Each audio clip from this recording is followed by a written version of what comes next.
Na koncu poletja 1943. leta, po ogromni bitki na Kursku spetini, je v kabinetih nemškega urada za oborožitev vladal zadržan, a trden optimizem. Kljub strateškemu neuspehu operacije Citadela so bili nemški inženirji in generali prepričani, da so našli absolutno orožje. Novi tanki Tiger in Pender so na bojišču pokazali popolno taktično premoč. Ti jekleni plenilci, opremljeni z najboljšo optiko na svetu in dolgostrelskimi topovi, so uničevali sovjetske T-34 in Kev z razdalj, na katerih so ostali praktično neulovljivi. General-inšpektor tankovskih sil Heinz Guderian je, ko je po vzemanju zaključke za vrhovno poveljstvo, bil kategoričen. Tehnološka razlika med Panzerwaffe in Rdečo armado je dosegla svoj vrhunec. Poročal je, da Rusi svojo primitivno proizvodno bazo niso sposobni ustvariti ničesar, kar bi lahko izvalo to popolnost. Zdel se je, da je formula za zmago najdena. En nemški zver je bil vreden celega sovjetskega bataljona. Za nemškim generalštabom je bila tehnološka dirka na vzhodni fronti končana. Zmagali so. Toda v istem trenutku, ko so v Berlinu in Rastenburgu preučili zmagovalna poročila, je 1000 kilometrov na vzhod, v dimnih delavnicah evakuiranega kirovskega tovarnu v Čeljabinsku, vladala povsem drugačna atmosfera. To ni bila panika, temveč hladna, osredotočena jeza inženirjev, ki so se srečali z eksistenčno grožnjo. Vprašanje, ki ga je pred glavnim konstruktorjem Jožefom Kotinom postavil osebno Stalin, je bilo izjemno preprosto in smrtonosno zapleteno. Kako zagotovljeno uničiti te nove nemške jeklene pošasti? In odgovor, ki ga je našla sovjetska konstrukcijska misel, ni bil evolucijski, temveč revolucionarni. Nemški genij je stremel k ustvarjanju popolnega orodja za dvoboj, tehnološko popolnega, natančnega, snajperskega. Sovjetski inženirji so razumeli, da je poskusiti prehiti Nemce na njihovem terenu, pri ustvarjanju še bolj zapletenih in dragih rapir, pot v nič. Namesto tega so se odločili ustvariti kladivo. Orožje, ki je izničilo vse prednosti sovražnika ne zaradi filigranske natančnosti, temveč zaradi uničujoče, odvečne moči. Njihova filozofija je bila preprosta. Zakaj poskušati prebiti oklep s tanko iglo, če ga lahko udariš s tako močjo, da se preprosto razbije? Prav to nalogo je rešil drugi genij, konstruktor artilerijskih sistemov Fedej Petrov. Vzel je na osnovi najmočnejšega korpusnega orožja A-29 kalibra 122 mm in izvedel inženirsko čudo, ga prilagodil za namestitev v tankovsko kupolo. Tako je nastal Top D-25T. Njegov 25 kg težak izstrelkov proti oklepni je bil ne le kos metala. Bil je leteči kladivo, ki je ob trku s ciljem sproščal kolosalno kinetično energijo. Ni toliko prebijal oklepa, kot ga je lomil, kar je povzročalo z druge strani smrtonosen drž sekundarnih delcev in odlomilo večtonske kupole s pogona. Zbornik Kotin je ustvaril dostojno platformo za to monstruozno orožje, nov težki tank ISVA, AESIF Stalinec. To ni bila zgolj naprava, temveč materializacija nove doktrine zagotovljenega uničenja. Da, imel je manjši bojni komplet. Da, hitrost streljanja je bila zaradi ločenega polnjenja nižja kot pri nemških mačkah. A vsak njegov strel je bil usoden. Medtem ko so nemški analitiki še vedno preučevali značilnosti zastarelega KV-1, so s trako Tankograda že prihajale prve serijske naprave, ustvarjene z enim samim ciljem, lovom na zveri. Bomba je bila nameščena in časovni mehanizem je že tiktakal. Ta samozavest ni bila prazna brevada. Temeljila je na trdni podlagi iz sijajnih zmag in, kot se je zdelo, nepremagljive doktrine. Jekleni pest Ehrmachta, ki je izpopolnil taktiko Blitzkriega na Poljskem in v Franciji, ni bil zgolj nabor divizij, temveč je bila to najpopolnejša vojaška naprava svojega časa. Koncepcija globokega proboja tankovskih klinov, ki so sekali obrambo nasprotnika in obdajali cele armado kotlih, je spremenila samo podobo vojne. In v središču te doktrine je bil vedno tank, hiter, manevrabilen, tehnološko dovršen. Ko se je leta 1940 enega leta srečal s šokom sovjetskih T-34, je nemška inženirska misel podala uničujoč odgovor. Pojav Tigerja z njegovim 88 mm kalibra in Pantere svojo racionalno nagnjeno oklepno zaščito in dolgostrelno puško kalibra 75 mm se je zdelo, da je zavedno vrnil Nemcem tehnološko prevlado. Za nemškega tankista, ki je sedel za debelim sprednjim ploščo Tigerja, se je vojna poleti 1943 leta spremenila v safari. Videli so nasprotnika skozi svoj kristalno čistce iz razdalje 1,5 ali 2 kilometrov, streljali in opazovali, kako se še en sovjetski tank spremeni v plamen. Odgovorni projektili so zgolj iskrili na njegovem oklepu, ne da bi povzročili kakršnokoli škodo. Ta izkušnja je oblikovala ne le samozavest, temveč celo svetovno nazorsko prepričanje. V zavesti nemških tankistov in njihovih poveljnikov se je utrdila aksioma: kakovost vedno premaga količino. Ustvarili so popolnega lovca, absolutnega plenilca bojišča. Njihov svet je bil preprost in jasen. Dokler sedijo v svojih jeklenih utrdbah, jih nobene primitivne čete ne morejo ustrahovati. Ta samozavest ni bila le aroganca. Bila je logična posledica, ki je temeljila na neizpodbitnih, kot se je zdelo, dejstvih, pridobljenih v stotinah tankovskih bitk. Njihova slepota je bila racionalna in zato še bolj tragična. Konec jeseni 1943 leta se je v enem od kremeljskih kabinetov odvijalo srečanje, ki je določilo usodo tankovske vojne v njenem zaključnem obdobju. Na mizi prestavko so ležali načrti in izračuni novega težkega tank IS-2. A naprava, ki jo je predstavil konstruktor Jožef Kotin, ni vzbudila le odobravanja. Med navzočimi vojaki so se našli tudi skeptiki. Glavni predmet kritike je bilo njegovo orožje. 122 mm je kaliber težke artilerije, ne pa tanka. Argumenti nasprotnikov so bili tehtni in logični.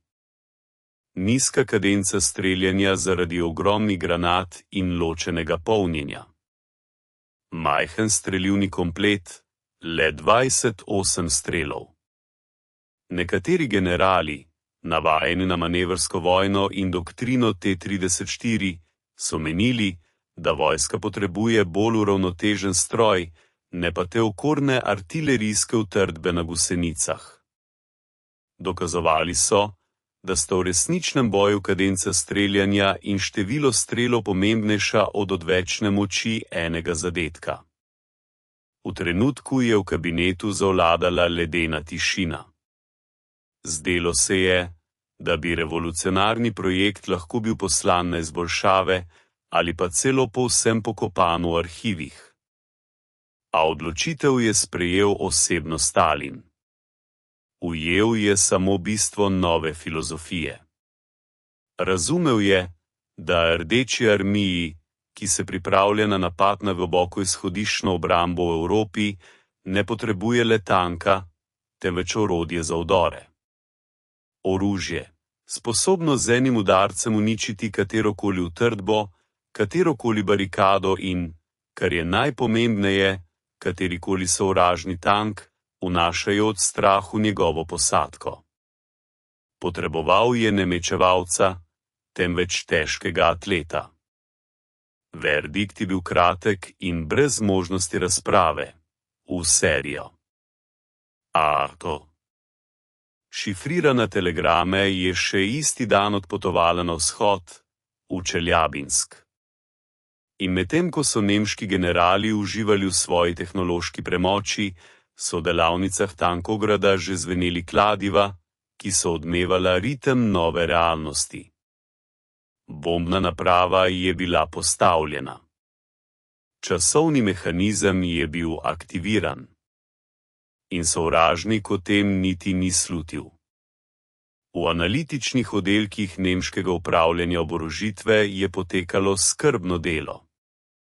Na mize so prihajali poročila z vzhodne fronte, rezultati strelov s trofejnimi T-34, podatki metalurških analiz sovjetske armature. Nemški inženirji so, svojo značilno metodičnostjo, razstavljali sovražnika na tome in slika, ki se je risala, je le utrjevala njihovo občutje lastne premoči. Njihovi izračuni so bili brezhibni, njihovi zaključki logični. In vodili so neposredno v katastrofo. Po teh poročilih je sovjetska industrija, ki deluje na meji svojih zmožnosti, dosegla svoj tehnološki strop. Kakovost oklepnih plošč T-34 je bila priznana za nestabilno, pogosto krhko zaradi primesi fosforja. Standardno 76 mm orožje sovjetskih tankov, po balističnih tabelah, ni bilo sposobno prebiti sprednjega oklepa Panterez razdalje nad 500 metrov. Proti 100 mm oklepa Tiger je bilo nemočno praktično na katerikoli razdalji. Sovjetska optika je veljala za primitivno, ergonomija bojnega prostora pa za strašno, kar je vodilo v hitro utrujenost posadke in zmanjšalo njihovo učinkovitost v boju. Ta matematika poraza je oblikovala strategijo. Nemški načrtovalci so izračunavali koeficiente menjave, po katerih je en Tiger ali Panter zagotovljeno uničil od 5 do 10 sovjetskih tankov, preden je potreboval popravilo ali dopolnitev streliva. V njihovem svetu, zgrajenem na natančnih številkah in inženirskih podatkih, je bila sovjetska tankovska moč ne več kot groba, neobdelana sila, ki je bilo mogoče nasprotovati tehnološkemu popolnosti in taktičnemu mojstrstvu. Natančno so preučili grožnjo, ki je že prenehala obstajati. Medtem ko so izračunavali možnosti preboja 70 in 6 mm projektilov, je v globokem zaledju njihovega sovražnika že pridobivala zagon industrijska mašinerija, ki je ustvarjala orožje iz povsem drugega dimenzije. Toda medtem ko so v nemških štabih prestavljali papirje in inženirji pisali formule na črnih deskah, je za Uralom že donela drugačna resničnost. V Čeljabinsku, ki ga je celotna država imenovala le Tankovgrad, je industrijska proizvodnja postala elementarna sila, neukrotljiva moč narave.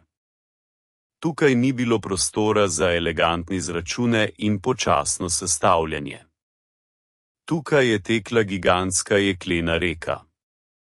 Novi izva, še dišeči po sveži barvi, so prihajali z proizvodnih trakov, se sami premikali po tovarniškem dvorišču in se takoj, na posebej urejenih tirih, nalagali na železniške platforme.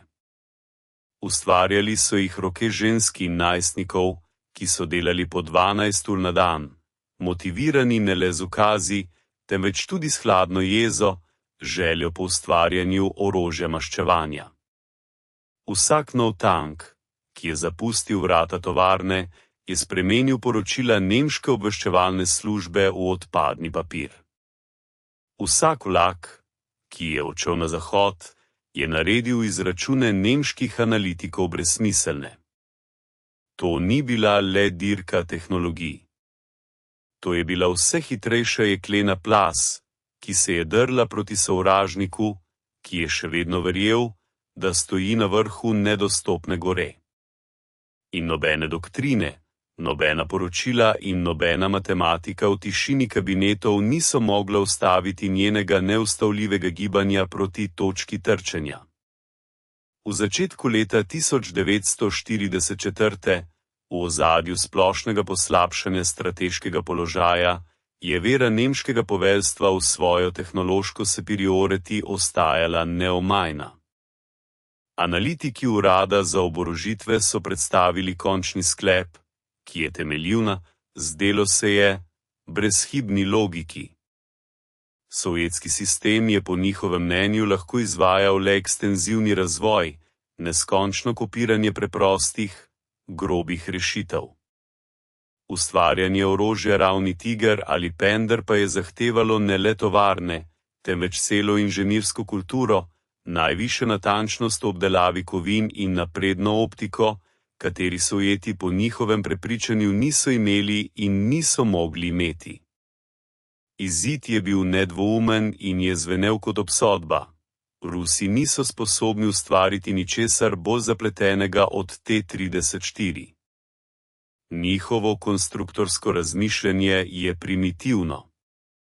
Ta fraza, ki je postala neformalni moto v nemških tehničnih krogih, je zaprla vsakršno nadaljnjo razpravo. Grožnja pojava sovjetskega tankov na bojišču, sposobnega, da se enakovredno bori z njihovimi zvermi, ni bila le podcenjena, temveč je bila uradno priznana za nemogočo. To je bila zadnja beseda pred tem, ko je zgodovina z oglušujočim pokom izrekla svoj lastni izrek. Spomladi 1934. leta se je na vzhodnem frontu spostavila krhka ravnotežja. Nemški težki tankovski bataljoni, prava elita Panzerwaffe, so se počutili kot gospodarji situacije. Njihovi tigrisi in panteri so na bojišču ustvarili svojo lastno jekleno ekosistem, v katerem so bili najvišji plenilci. In prav to, na videz stabilno, sistem, je Rdeča armada začela uvajati nov, neznan element. Tiho, skoraj neopazno, brez glasnih napovedi v poročilih, so na najbolj napete dele fronta začeli prihajati prvi gardni težki tankovski polki prodora, opremljeni z vozili z nepoznanim, nizkim in plenilskim silhuetom. Prvi spopadi so bili podobni nepojasnjenim anomalijam. Posadka panterja, ki je vodila izvijanje v boju, je spoznano samozavestjo zasedla položaj na grebenu hriba. V cevski daljnogled se je prikazala kolona sovjetske tehnike. Razdalja, 1500 metrov, idealna razdalja za strelca. A preden je uspela dati ukaz, se ni zaslišal žvižg padajoče granate, temveč oglušujoč pok, kot da bi v bok udaril gigantski kladiv. Čez trenutek je sosednji panter ne le zagorel, temveč eksplodiral. Njegov večtonski kupola, otrgana s podvozja, je poletela v zrak in padla le nekaj metrov od ohišja. Preživeli tankisti so v paniki umikali in poročali po radiju o nenadnem uničenju vozila, a niso mogli jasno razložiti, kaj se je zgodilo. Kmalu so podobna čudna, zaskrbljujoča poročila začela prihajati tudi z drugih delov fronta. Bila so fragmentarna, nasprotujoča si in so zvenela kot vojaške zgodbe. V njih je bilo govora o monstruoznih eksplozijah, o oklepih, ki niso bili prebodeni, temveč razpokani kot porcelan, o granatah takšnega kalibra, da je lahko že njihova bližnja eksplozija kontuzirala posadko in onesposobila naprave. Opišan je bil nov sovjetski tank, podoben izboljšanemu KV, a z nenaravno dolgim in debelim cevjo orožja. Oficirji v štabih so, branje teh poročil, le skeptično nagibali obrvi. Listali so po svojih urejenih mapah z obveščevalnimi podatki, preučevali tabele in sheme in niso našli nič podobnega. Njihova brezhibna logika in natančni izračuni so kazali, da je to nemogoče. Naključni zadetek težke havbične granate? Dobro zamaskirana korpusna artilerija? Karkoli, le ne nov serijski tank. Ideja, da je primitivna sovjetska industrija uspela ustvariti in zagnati v množično proizvodnjo takšnega monstru, je bila zavrnjena kot absurdna. Ta poročila so bila odložena na stran z oznako zahteva preveritev ali pa pripisana bojni stresu. A medtem ko je v tišini pisarn vladal racionalni skepticizem, se je v jarkih na prvi črti rojevala legenda. Hladen šepet se je razširil po tranšejah, šepet o novem Ivanu, ki ne le da se bori, temveč izvršuje pravico. Dve realnosti, nemška štabna in ruska frontna, sta se srečevali in njuno trčenje je obetalo biti oglušujoče. Avgust 1934. leta. Območje poljskega mesta Sandomir. Za posadke 5. 101. težkega tankovskega bataljona, oboroženega z najsodobnejšimi kraljevimi tigri, in za veterane na panterih, bi to moral biti še en običajen dan. V daljnogledu se je pojavila nova valovna sovjetskega napada. Običajni silhueti T-34, redke samohodke. Nemški strelci so mirno lovili njihove tarče v križišču cejzovskih daljnogledov, pripravljeni začeti tisto, kar so imenovali običajno delo. Lovski navdušenost se je mešala s hladnim profesionalizmom. A tokrat je bilo nekaj narobe. Med znanimi vozili so se premikala nova, nizka, z okroglimi litimi kupolami in nenaravno dolgimi, debelimi cevmi orožji. Niso bili podobni ničemur iz priročnikov. Prva reakcija je bila radovednost. Nato prezirljiva nasmešek. Še en neroden hibrid, ustvarjen v naglici. Poveljnik enega izmed panterjev, veteran kurske bitke, je dal miren ukaz, po novem. 1200 metrov. Proti tankovnim strelom. Ogenj. Granata, izstreljena iz najboljše na svetu 75 mm tankovske puške, je zadela točno cilj. Posadka je pričakovala, da bo videla običajen blisk in steber črnega dima. Namesto tega so videli le snop isker in slišali globok udarec. Granata je zgrešila in odbila od nagnjenega čela neznanega vozila, ne da bi povzročila kakršnokoli vidno škodo. V tanku je viselo zmedeno tišino. To ni moglo biti. To je bilo nasprotju zakoni fizike, zakoni te vojne. Preden so uspeli ponovno napolniti orožje, je ruski tank odgovoril. Ni bilo podobno streljanju. Bilo je podobno izbruhu vulkana. Osvetljujoč blisk, kot da je za trenutek uslo drugo sonce, in nizko, zemljo treseče bobnenje. Granata ni zadela njih, temveč sosednjega panterja, oddaljenega približno 50 metrov. To, kar se je zgodilo naprej, ni moglo biti sprejeto. 80 mm sprednja oklepna plošča, kaljena po najboljši tehnologiji krape, ni bila prebodena. Razpokala se je. Kot da bi jo udarila gigantska kladiva. Čez trenutek je eksplodiral strelni komplet. 11 ton težka kupola panterja je bila s pogona utrgana, podvržena na nekaj metrov višje in z ropotom padla na tla. Od elitnega vozila je ostal le dimnik, izkrvavljen ostanek.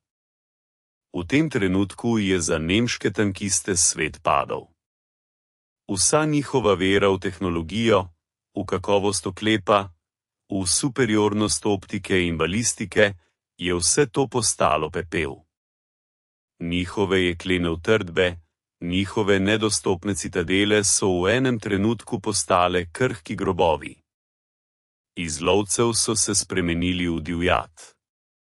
Po radijskih valovih so se razlegli paniki, obupani klici: napadajo nas. Prebijajo nas v čelo. Kakšno orožje je to? To ni bila le bitka. To je bilo propadanje svetovnega nazora. Tankovski bog, v katerega so verjeli, ustvarjen iz krupovega jekla in cezovega stekla, je umrl. In ubil ga je nov, neznan ruski zver, ki je prišla z vzhoda. Ta katastrofa je dobila svoje ime in datum, 12. avgusta 1924. leta, bitka pri vasi Oglednov.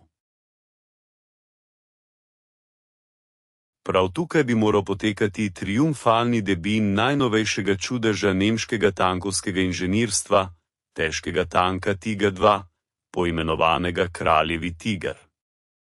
Vojaški in oficirji 501. težkega tankovskega bataljona, ki so prvi prejeli te stroje, so bili prepričani, da v boj nosijo absolutno orožje.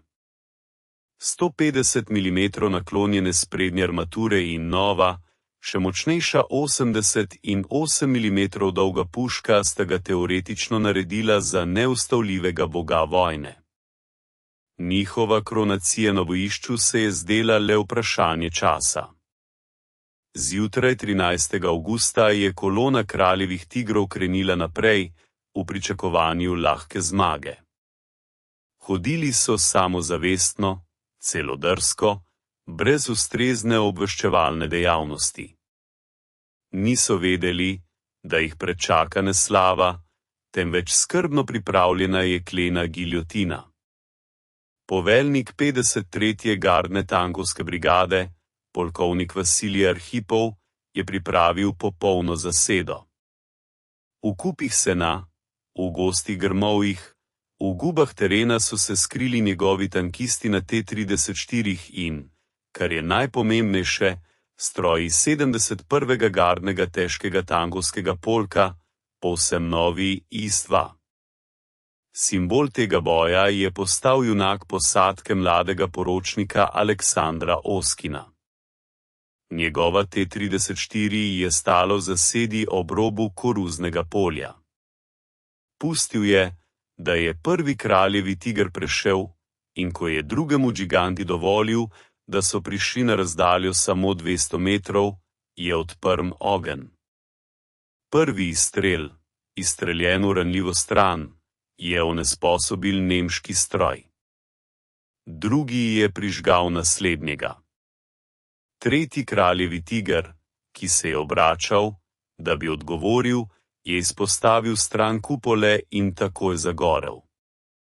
V nekaj minutah je ena gardna posadka na 34 onesposobila 3 najnovejše, najmočnejše tanke Reicha. V tem času so iz drugih zased tudi udarili težki IS-2. Njihova naloga ni bilo taktično manevriranje, temveč neposredno uničenje. Eden od kraljevih tigrov, ki je poskušal najti zavetje, je prejel neposreden udarec 122 mm velikega izstrela v sprednji del njegova hvaljena armatura, predmet ponosa nemških inženirjev, ni zdržala. Izstrela ni prebila, ampak je razbila varjeni spoj med zgornjimi in spodnjimi sprednjimi deli, kar je povzročilo detonacijo streliva. Ognjeni steber se je izstrelil iz luknjic, postavljajoč piko na usodo posadke. Poraz je bil popoln. V kratkem boju je bil 501. bataljon dejansko uničen. Nemci so izgubili več kot 10 kraljevih tigrov, uničenih in zapuščenih. Nekaj strojev, vključno s popolnoma funkcionalnim tankom številko 502, je bilo zajetih kot trofeje. Nezranljivo orožje, ki bi moralo postati simbol ponovne vzpostavitve Panzera Fea, se je v prvem boju spremenilo v simbol katastrofe in sramote. Boj pri Oglednu je postal legenda.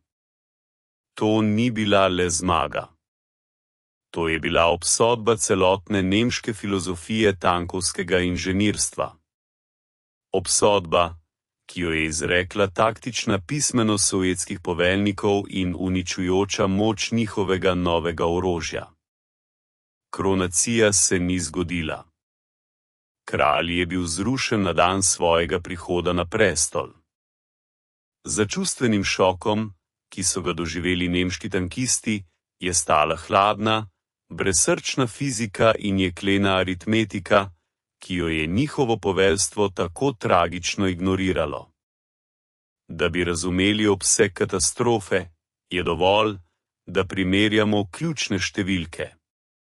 Granata 75 mm velikega orožja Panter je tehtala okoli 6,8 kg. Granata 122 mm velike puške D-25T tankov IS-2 je tehtala 25 kg. Skoraj 4-krat težja. Nemška filozofija je stavila na visoko začetno hitrost, na učinek razgrete igle. Sovjetska pa na uničujočo maso, na udarec gigantskega kladiva. In, kot se je izkazalo, je bilo kladivo proti debeli oklepni steni precej učinkovitejše. A glavni šok ni bila niti sama številka preboja, temveč fizika uničenja. Ogromna kinetična energija 25 kg težke granate ob udarcu v oklep ni izginila brez sledu. Tudi če do preboja ni prišlo, je strašna sila udarca povzročila odlomke na notranji strani oklepne plošče, otrganje kovine. V bojno oddelka je s hitrostjo krogle vletela horda razgretega ustrelnika, težkega več kilogramov, ki je bil odvzet iz lastnega oklepa tankov. Ta šrapnel iz krupove jekla je pometal vse na svoji poti, invalidirajoč in ubijajoč posadko ter spreminjajoč najsodobnejšo opremo v kup kovine.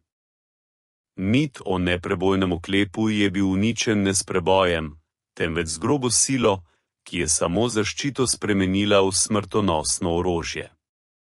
In končni akord v tej drami številki bila industrijska obsodba. Vse času vojne je Nemčija uspela proizvesti okoli 1347 tigrov prve različice in le 492 kraljevi tiger. To so bila unikatna, neverjetno draga dela inženirske umetnosti. Sovjetska zveza je v pogojih totalne vojne proizvedla 3854 tanke IS-2. Nemški tankisti se niso srečali z enkratnim čudežem, ne z redkim prototipom. Srečali so se s tokom. Groza je bila v spoznanju, da sovražnik ni le ustvaril orožja, sposobnega jih ubijati, temveč ga je postavil na tekoči trak. To ni bilo le soočenje jekla. To je bil konflikt dveh inženirskih vesel, dveh povsem različnih pristopov k sami naravi vojne. Nemški sistem je bil plod filozofije urarstva. Njihovi tanki, Tiger in Pantere, so bili mojstrovine mikrometrične natančnosti, najsodobnejši mehanizmi, kjer je bila vsaka komponenta izpopolnjena do popolnosti. Šahovska postavitev koles za gladko vožnjo, kristalno čista optika od Karla Zeissa, popolnoma uravnoteženo dolgocevno orožje, vse to je bilo ustvarjeno za idealen, ostrostrelski dvoboj na največji razdalji. Nemški tank je bil Rapier, eleganten, smrtonosen in neverjetno drag. In v tem popolnosti je bila njegova Ahilova peta, strašna kompleksnost, nizka popravila vrednost v terenskih pogojih in, kot posledica, katastrofalno malo proizvodnje. Sovjetski sistem je bil filozofija kovača. Ni stremelj k izpopolnjenju. Iskala je grobo, uničujočo moč. Tank IS-2 je bil ustvarjen ne za mečevanje, temveč za en močan, odločilen udarec. Konstruktorji so se zavestno odločili za kompromise. Da, optika je bila preprostejša. Da, hitrost streljanja je bila nižja. Da, bojni komplet je bil manjši.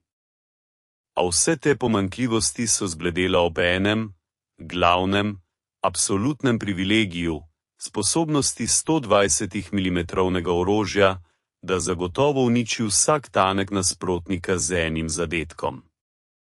Sovjetski inženirji so žrtvovali vse sekundarno za dosego te edine, glavne cilja. Njihov tanek ni bil rapir, temveč kladivo. Preprosto, zanesljivo in, kar je najhujše za Nemce, primerno za masovno, serijsko proizvodnjo. Na bojišču sta se ta dva sveta srečala in izkazalo se je, da obstajata v različnih dimenzijah. Nemški lovec je bil idealen za zasede in dvoboje na odprtem terenu, kjer je lahko izkoristil prednost svoje balistike in optike. A Rdeča armada mu je vsilila drugo vojno, vojno preboja, vojno bližnjega boja v mestih, vojno na izčrpavanje. V kaosu napadov, kjer so se razdalje skrčile na nekaj 100 metrov, je prednost cehovega natančnega daljnogleda izginila, kompleksnost nemške tehnike pa se je spremenila v prekletstvo. Prav tu je sovjetsko kladivo pokazalo svojo pravo vrednost. Ni mu bilo treba ciljati na ranljive točke. Vsak zadetek je bil usoden. Na koncu je nemški genij padal kot žrtev lastnega perfekcionizma. Ustvarjali so popolno orožje za vojno, ki se je že končala. Pripravljali so se na vitezovski turnir, medtem ko je nasprotnik vodil totalno vojno industrijskih potencialov. Ustvarjali so skalpel, ko je bil potreben sekiro. In v tem globokem, filozofskem računskem napaku je bila glavna razlog njihova katastrofa. Do jeseni 1944 so seizmični sunki z bojišča končno dosegli tihe kabinete v Rastenburgu in Berlinu. To, kar so sprva pripisovali paniki in bojni utrujenosti, se je spremenilo v plaz poročil, potrjenih z desetkami poveljnikov. Fronta je kričala. Kričala je o novem ruskem tanku, ki je ignoriral njihova najboljša streliva in odgovarjal z udarci apokaliptične moči. A papirnati poročili so bila eno, medtem ko je hladna, izmučena jeklenica bila povsem drugo. Pravi šok je nastopil, ko so v zadnje črte pripeljali za proučevanje prve panterje, ki so jih uničila ta neznana orožja. Posebna tehnična komisija, sestavljena iz najboljših inženirjev uprave orožij, je prispela na poligon in padla v kolektivno omotico. Pred njimi ni stal samo uničen tanek. To je bilo nekaj, kar je kršilo vse znane zakone metalurgije in balistike. Namesto urejenih, okroglih lukenj, ki so jih puščala njihova lastna orožja, so videli raztrgane, grozljive odprtine. Na enem mestu 80 mm sprednja plošča ni bila prebodena, ampak zlomljena, razbita, kot oreščkov lupina. Inženirji so se zagledali v stopljene robove kovine, izvajali meritve in niso verjeli svojim očem. To ni bilo narejeno s tankovskim orožjem. To je bila naloga ladijske artilerije, ki se je nekako znašla na bojišču. Najbolj dramatična scena se je odvila v kabinetu generalnega inšpektorja tankovskih enot Heinza Guderiana. Na njegove mizi je ležal suh, brezčustven poročilo te komisije. V njem ni bilo panike, le dejstva. In ta dejstva so bila strašnejša od katerega koli krika. V poročilu je bilo zapisano, da je nov sovjetski tank, imenovan Isva, oborožen 122 mm puško. Da njegov projektil ob zadetju povzroči odlomkov oklepa z notranje strani, kar zagotovo uniči posadko tudi brez prebite oklepa. Da je sprednji oklep panterjev ranljiv za njega na razdalji do 1,5 kilometra. Guderian je bral te vrstice in njegov svet, zgrajen na brezhibni logiki in veri v tehnološko premoč, se je podrl. Poglede je dvignil proti svojim oficerjem. V njihovih pogledih je videl isto, hladen strah spoznanja. To ni bila le še ena težava. To je bil sodba. Vsa njihova dosežka, vse njihove genialne konstrukcijske rešitve, njihovi tigrisi in panteri, na katere je Reich porabil zadnje vire, so v enem trenutku postali zastareli. Ustvarili so idealne meče, a nasprotnik je na ring poslal težkokategornika s kladivom, ki mu je bilo vseeno za pravila mečevanja. V tistem trenutku je v stavki postalo jasno. Niso izgubili le bitke, izgubili so vojno tehnologijo. In kar je bilo najstrašnejše, so jo izgubili že dolgo pred tem, v trenutku, ko so verjeli v lastno nepogrešljivost. Prvotni šok zaradi kakovosti novega sovjetskega tanka se je postopoma spremenil še globlji eksistencialni strah, strah pred njegovo količino. Sprva so nemški poveljniki poskušali pomiriti svoje misli s prepričanjem, da je IS-2 nekakšno čudežno orožje, unikatni izdelek, ki ga Rusi pošiljajo v boj le na najbolj kritičnih točkah. Verjeli so, da je to redek, eksotičen zver, ki jo je mogoče izslediti in uničiti. Toda ta zadnja iluzija se je strašljivo hitrostjo razblinila. Kajti ti redki tanki so začeli prihajati povsod. Najprej na enem odseku fronte, NATO na drugem, NATO na tretjem. V boj niso šli posamično, temveč v celih polkih, ki so pometali vse pred seboj. Za nemške tankiste je bilo to podobno nočni mori. Pravkar so se trudili ubiti enega zmaja, ko je izza hriba že prilezel cel trop. Poročila s fronte so zazvenela v en glas. Je jih veliko? Je jih preveč? Postalo je jasno, da proti njim ni eksperimentalni prototip, temveč dodelan, množičen, proizvodni proces. Prav takrat je nemško poveljstvo spoznalo najstrašnejšo resnico. Vojne niso izgubili na bojišču, temveč v delavnicah. Njihovi tigrisi in panteri so bili umetniška dela, ki so jih sestavljali visoko usposobljeni delavci kot dragocene ure. Vsak tank je bil dogodek. Hkrati pa je za Uralom, v gigantskem industrijskem panju, imenovanem Tankograd, deloval povsem drugačen mehanizem. Tam niso ustvarjali mojstrovin, tam so množično proizvajali. Konstrukcija IS-2 je bila namerno poenostavljena za množično proizvodnjo.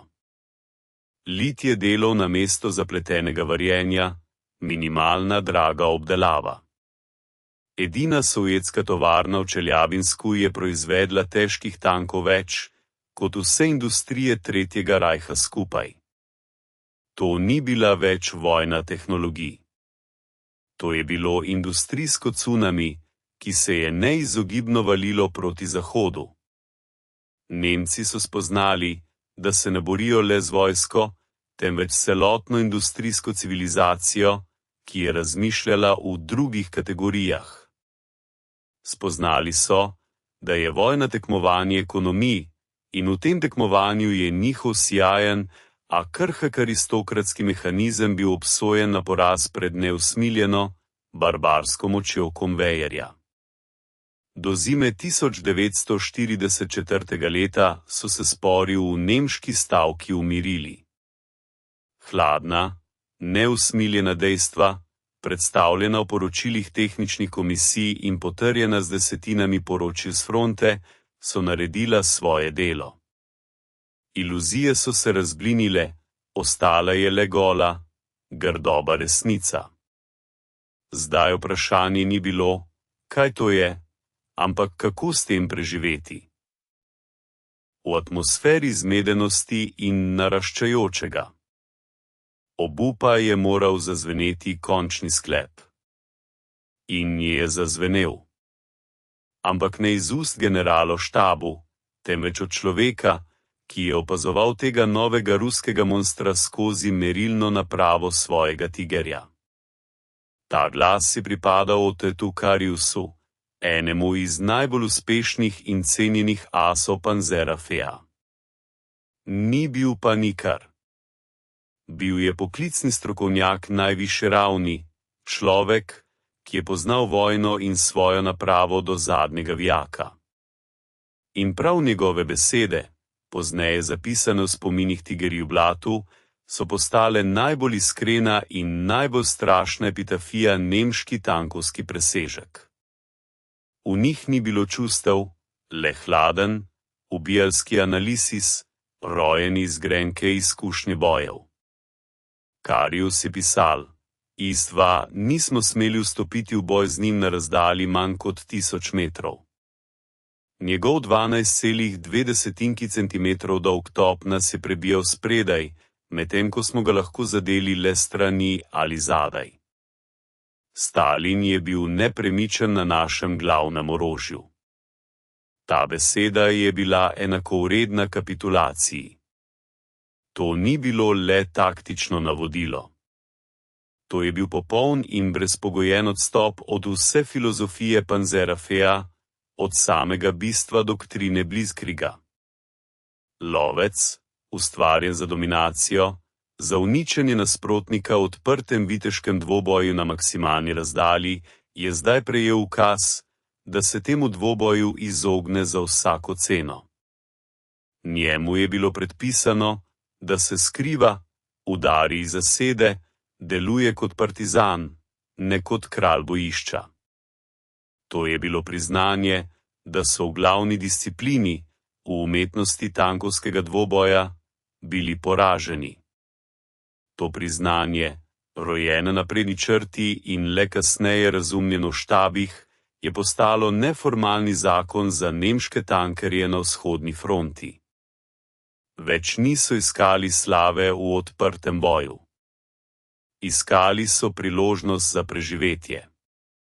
Mit o nepobedljivem tevtonskem vitez, zakovanem v krupovo jeklo, je umrl.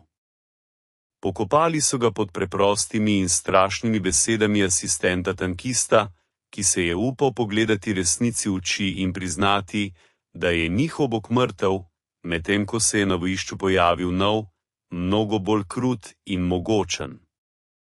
Pred obrazom katastrofe je nemška inženirska misel, ki je bila še nedavno vzor racionalnosti, padla v stanje, ki ga lahko imenujemo tehnološka histerija. Težava IS-2 je zahtevala takojšen odgovor, toda kakšen odgovor je lahko dal Reich, katerih viri so že bili na izhodu? Industrija se je mučila zaradi pomankanja legirnih kovin, tovarne so bile podvržene preprogastim bombardiranjem, na fronti pa so zahtevali čudež. In nemški konstruktorji, zvesti svoji filozofiji superiornosti prek kompleksnosti, so poskušali ustvariti ta čudež. Odločili so se odgovoriti na sovjetsko kovalo s kreacijo gigantskega kladiva, sposobnega razbiti samo na kovalo. Tako so nastali projekti, ki še danes presenečajo svojo gigantomaničnostjo. Če so Rusi namestili na tank 120 mm puško, so se Nemci odločili odgovoriti z orožjem kalibra 128, v prihodnosti pa celo 150 mm. Na risalnih deskah so se pojavili skici tankov serije EI-IN, kot vrhunec tega norost, 180 ton težak monstrum Maus. To ni bila le poskus ustvariti močnejše orožje. To je bil akt obupa, poskus z enim tehnološkim skokom izničiti vse količinsko prednost nasprotnika. In v tem je bila največja ironija. Poskušajoč premagati sovjetski sistem, so bili Nemci prisiljeni začeti ga kopirati, a so to počeli na svoj groteskni način. Ugotovili so, da so Rusi stavili na grobo ognjeno moč in so se odločili premagati jih v tem, pripeljali idejo do popolnega absurdnosti. Kopirali so črko sovjetske doktrine, velik kaliber, a povsem niso razumeli njenega duha, ki je temeljil na racionalnem ravnotežju, na primernosti za množično proizvodnjo. Namesto da bi ustvarili tisoče učinkovitih koval, so porabili zadnje vire za gradnjo nekaterih enotnih industrijskih dinozavrov. Poraz teh protikorakov je bil predviden. Maus in drugi supertežki projekti so se izkazali za slepo ulico evolucije.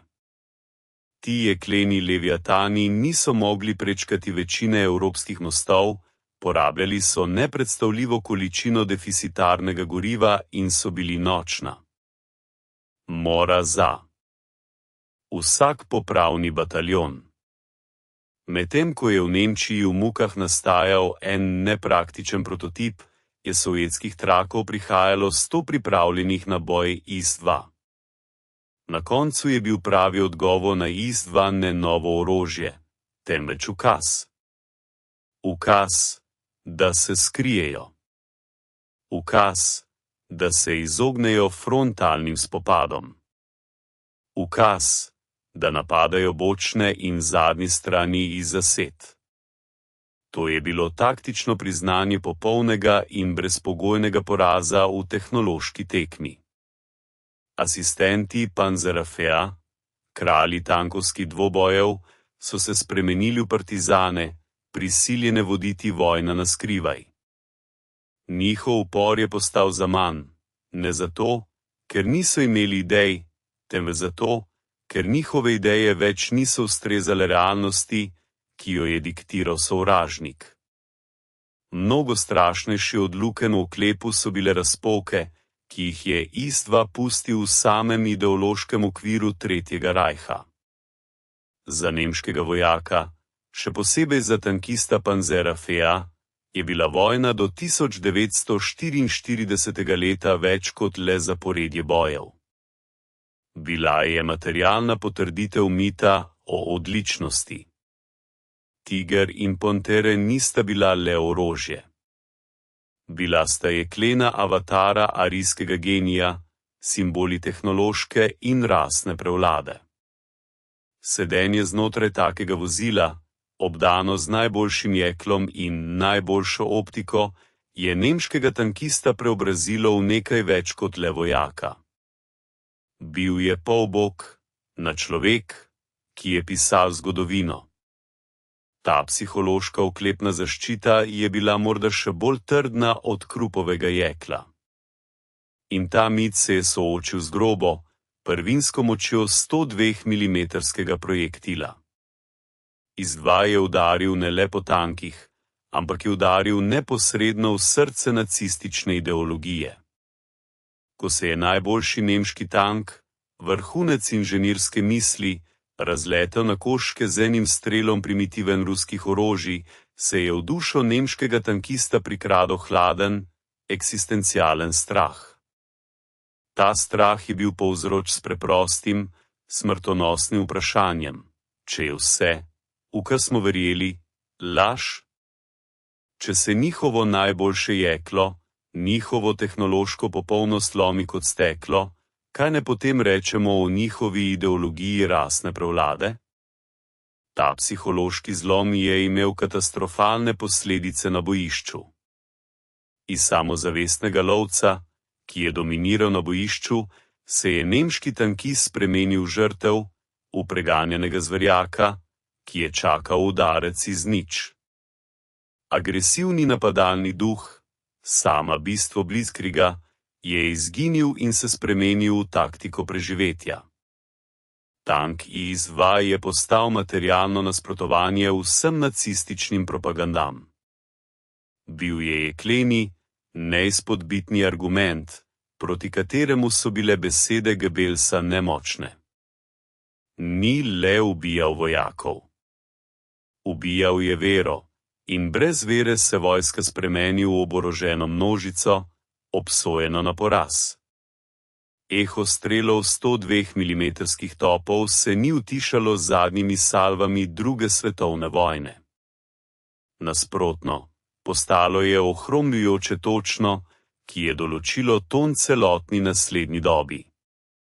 Ko so septembra 1945. leta po ulicah poraženega Berlina na paradi zavezniških sil šle kolone najnovejših sovjetskih tankov IS-3, neposrednega potomca IS-2, svojim futurističnim ščukastim nosom in sploščeno kupolo, je po hrbti zahodnih vojaških atašejev prešel hladen znoj. Niso videli le tank. Videli so duh prihodnjega evropskega Blitzkriega, tokrat sovjetskega. Šok 1944. leta se je spremenil v paranojo hladne vojne. Neposreden rezultat te paranoje je bilo rojstvo celega rodu zahodnih težkih tankomonstrumov. Britanci so v naglici ustvarili svoj FV-214 zavojevalec, Američani M-103. Njihova edina, glavna, skoraj manična naloga je bila ena, sposobnost, da se uprejo armadam sovjetskih IS-ov. Skoraj 15 let po koncu vojne so bila konstrukcijska biroja na obeh straneh železne zavese ujeta v primežu, ki ga je povzročil pojav IS-2. Ustvarjali so vse težje, vse močnejše jeklene dinozavre, vodili so orožarsko tekmo, ki se je začela na poljih pod Sandomirjem. Toda prav tu se je pokazal največji paradoks dediščine IS-2. Postavši vrhunec evolucije težkega tank, je hkrati podpisal smrtno obsodbo celotnemu svojemu rodu. Zelo nazorno je, s pomočjo razbite kropovske armature, dokazal temeljno pravilo tankovskega sveta, za katerokoli, še tako debelo ščit vedno obstaja še močnejši meč. Ta tekma kalibrov in milimetrov armature je zabredla v slepo ulico. Tanki so postajali pretežki, predragi in preveč nemobilni za realnosti nove, potencialno jedrske vojne. Prav ta slepa ulica je prisilila konstrukcijsko misel sveta, da je izvedla revolucionarni skok. Namesto da bi tanki razdelili na lahke, srednje in težke, je svet prišel do koncepta univerzalne naprave, osnovnega bojnega tanka.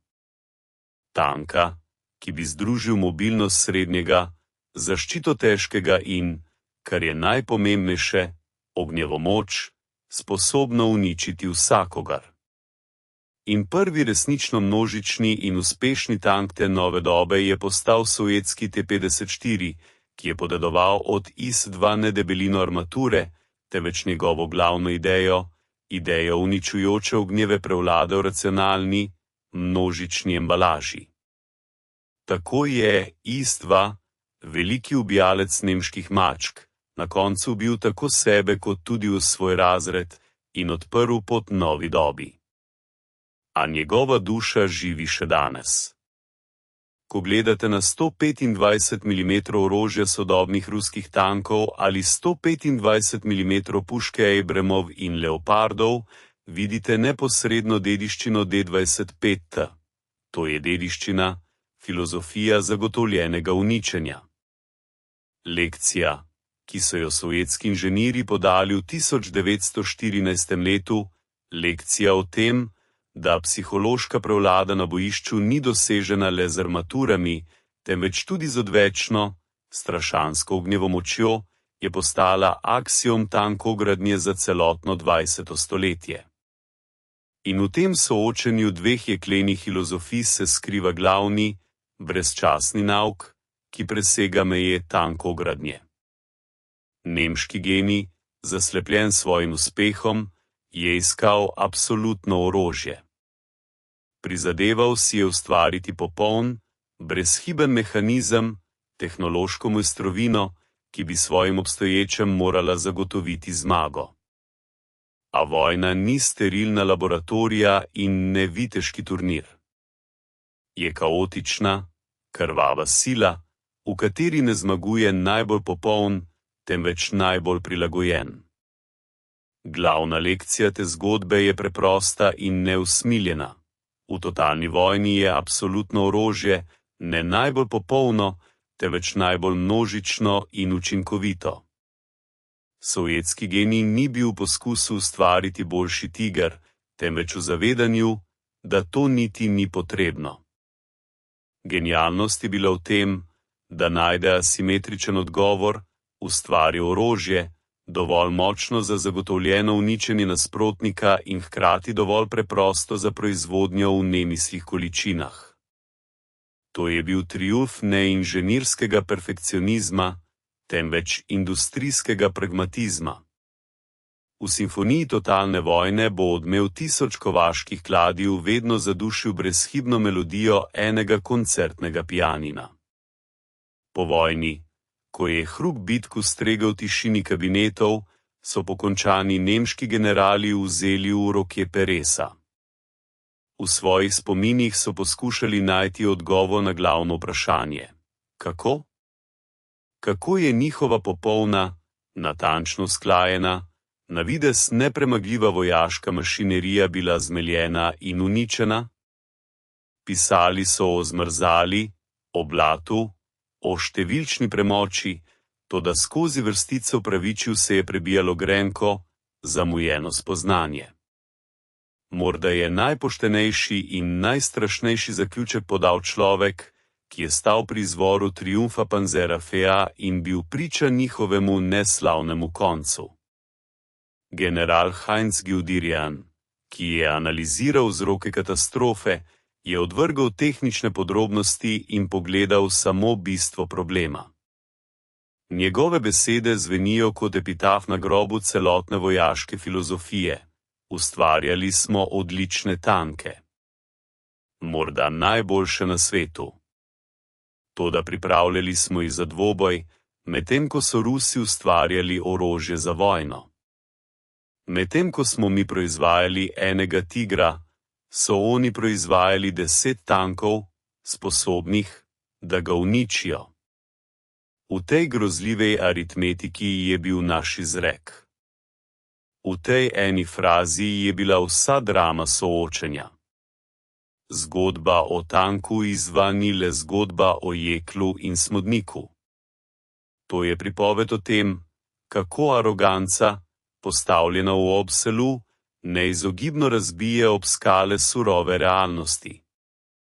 To je zgodba o tem, kako genij, zaprt v stolpu iz slonovine, vedno izgubi proti geniju, ki stoji na proizvodni liniji. To je večna lekcija, da v veliki knjigi zgodovine zadnjo stran piše ne tisti, ki je ustvaril najbolj popoln meč, ampak tisti, ki je imel teh mečev več.